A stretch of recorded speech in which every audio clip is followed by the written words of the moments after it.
بسم اللہ الرحمن الرحیم۔ شروع اللہ کی بابرکت نام سے جو بڑا مہربان نہایت رحم و کرم کرنے والا ہے۔ السلام علیکم محترم ناظرین، آج کی ہماری ویڈیو حضرت طالوت علیہ السلام اور ان کے لشکر کی آزمائش۔ محترم ناظرین، امید کرتا ہوں آپ کو ویڈیو یہ پسند آئے گی۔ اگر آپ ہمارے چینل پر نیو ہیں تو ہمارے چینل کو سبسکرائب کر لیں۔ پیارے دوستو، طالوت بن کیش بن افیل بن ساور بن طورت بن افی بن انیس بن بنیا بن یعقوب بن اسحاق بن ابراہیم، یہ ہے ان کا شجرہ نسب۔ پیارے دوستو، طالوت علیہ السلام پانی پلانے والے بھی تھے اور حضرت طالوت علیہ السلام چمڑا رنگنے والے بھی تھے۔ طالوت علیہ السلام کے بارے میں آیات ہیں کہ بولے اسے ہم پر بادشاہی کیوں کر ہو گئی اور ہم اس سے زیادہ سلطنت کے مستحق ہیں اور اسے مال میں وسعت بھی نہیں ہے۔ تاریخ کا کہنا ہے کہ نبی لاوی کے خاندان و نسل میں چلی آ رہی تھی، نبوت لاوی کے خاندان و نسل میں چلی آ رہی تھی، جبکہ بادشاہت یہودا کی نسل میں تھی، جبکہ طالوت کا تعلق بنیامین کی نسل سے تھا۔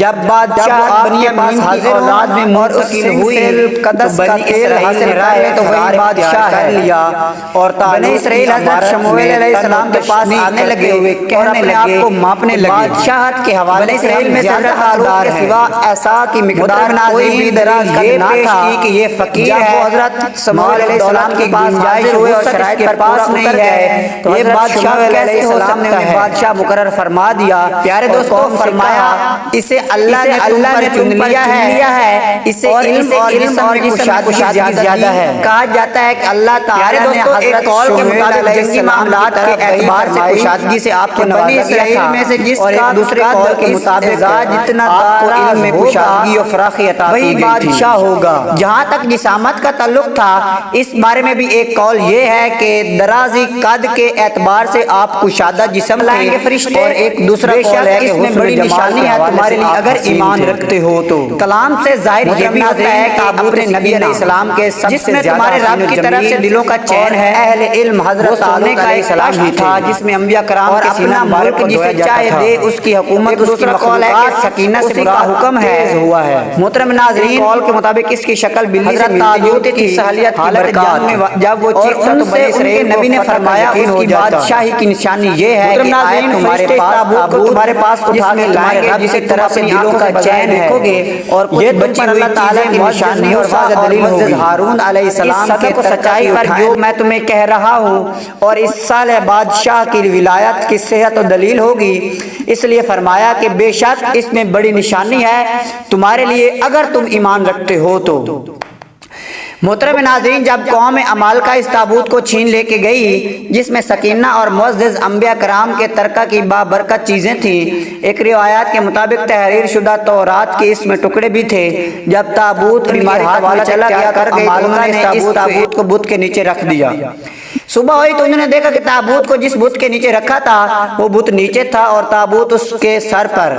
انہوں نے راہٹ میں رکھا 2 گائے جوتی اور انہیں ہانک دیا۔ کہا جاتا ہے کہ فرشتے ان کو ہانکتے ہوئے بنی اسرائیل کے ایک گروہ کے پاس لے آئے جیسا کہ ان کے نبی نے انہیں آگاہ کیا تھا۔ بنی اسرائیل اسے آتا دیکھ رہے تھے، اللہ تعالیٰ ہی بہتر جانتے تھے کہ کس طریقے سے فرشتے اسے لے کر آئے تھے۔ یہ بات عیاں ہے کہ فرشتے ہی تابوت سکینہ کو لے کر آئے تھے، جیسا کہ آیات طیبہ کے مفہوم سے بھی واضح ہوتا ہے۔ دن ہے جو شریعت کے نام سے موسوم ہے۔ طالوت اللہ تعالیٰ کے حکم سے جو انہیں ان کے نبی کے توسط سے ملا تھا اپنے لشکر کو لے کر اس نہر کے پاس پہنچے اور یہی ان کی آزمائش کا وقت تھا۔ حضرت طالوت علیہ السلام نے اپنے لشکر کو حکم دیا کہ جو اس نہر سے پانی پیے گا وہ میرے ساتھ اس غزوہ میں شریک نہیں ہو سکے گا، جو نہیں پیے گا وہ شریک غزوہ ہوگا۔ ہاں البتہ جس نے ایک چلو بھر پانی پی لیا اسے بھی شرکت کی ممانعت نہیں۔ محترم ناظرین، صدی علیہ رحمۃ اللہ علیہ فرماتے ہیں کہ لشکر میں 80,000 افراد تھے، جن میں سے 76,000 افراد نے اس ممنوع نہر سے پانی پی لیا تھا۔ صرف 4,000 افراد آپ کے پاس باقی بچے تھے جو حکم کے پابند رہے۔ امام بخاری علیہ رحمۃ اللہ علیہ نے حضرت برا ابن عازب رضی اللہ تعالیٰ عنہ نے روایت کیا کہ ہم اصحاب رسول صلی اللہ علیہ وسلم آپس میں گفتگو کر رہے تھے کہ اصحاب بدر کی تعداد اصحاب طالوت کے برابر تھی، جنہوں نے طالوت کے ساتھ نہر کو عبور کیا تھا، اور نہر کو عبور کرنے والے 310 سے کچھ زائد افراد تھے۔ اور صدی کا کہنا کہ لشکر کی تعداد 80,000 تھی، اس میں نظر ہے کہ کیونکہ ارض مقدس بیت المقدس کی سرزمین میں اس قدر جنگجوؤں کا ٹھہرنا جو 80,000 تک پہنچ جائے ممکن نہیں تھا۔ محترم ناظرین، پھر جب طالوت اور اس کے ساتھ کے مسلمان نہر کے پار گئے، بولے ہم میں آج طاقت نہیں۔ جالوت اور اس کے لشکروں کی یعنی اپنے آپ کو قلیل اور کمزور سمجھنے لگے، کہنے لگے کہ دشمنوں کی تعداد کی کثرت کی وجہ سے ہمیں مقابلہ کی طاقت نہیں۔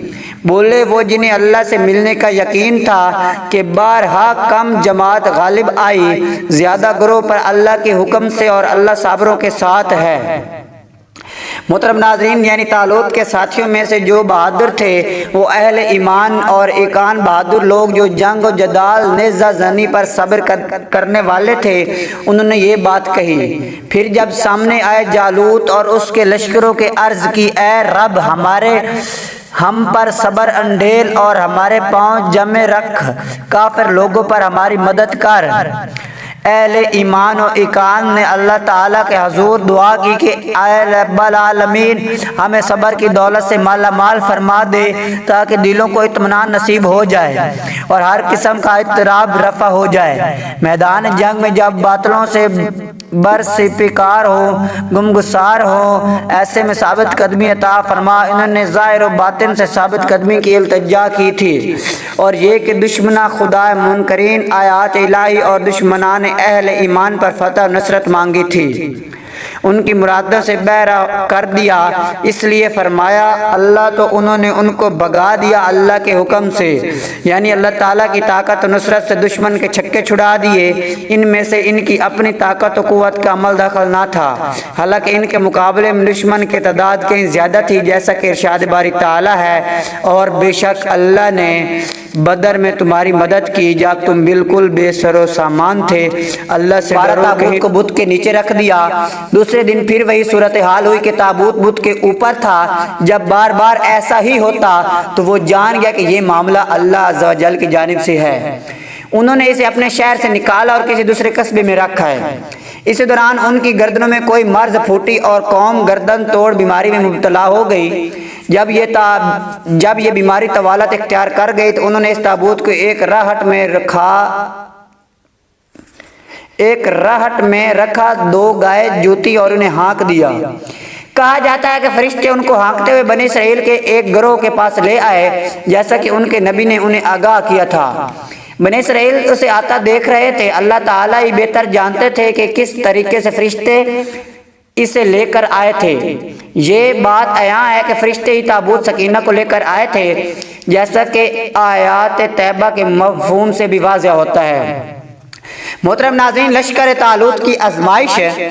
لشکر طالوت کی آزمائش کیسے ہوئی؟ پھر جب طالوت لشکروں کو لے کر شہر سے جدا ہوا، بولا بے شک اللہ تمہیں ایک نہر سے آزمانے والا ہے، تو جو اس کا پانی پیے وہ میرا نہیں، اور جو نہ پیے وہ میرا ہے۔ مگر جو ایک چلو اپنے ہاتھ سے لے کر ابن عباس رضی اللہ تعالی عنہما اور اکثر مفسرین عطا فرماتے ہیں کہ اس مذکورہ نہر سے مراد نہر دن ہے، جو شریعت کے نام سے موسوم ہے۔ طالوت اللہ تعالیٰ کے حکم سے جو انہیں ان کے نبی کے توسط سے ملا تھا، اپنے لشکر کو لے کر اس نہر کے پاس پہنچے، اور یہی ان کی آزمائش کا وقت تھا۔ حضرت طالوت علیہ السلام نے اپنے لشکر کو حکم دیا کہ جو اس نہر سے پانی پیے گا وہ میرے ساتھ اس غزوہ میں شریک نہیں ہو سکے گا، جو نہیں پیے گا وہ شریک غزوہ ہوگا۔ ہاں البتہ جس نے ایک چلو بھر پانی پی لیا اسے بھی شرکت کی ممانعت نہیں۔ محترم ناظرین، یہ تھا حضرت طالوت اور طالوت کے لشکر کی آزمائش کا دن۔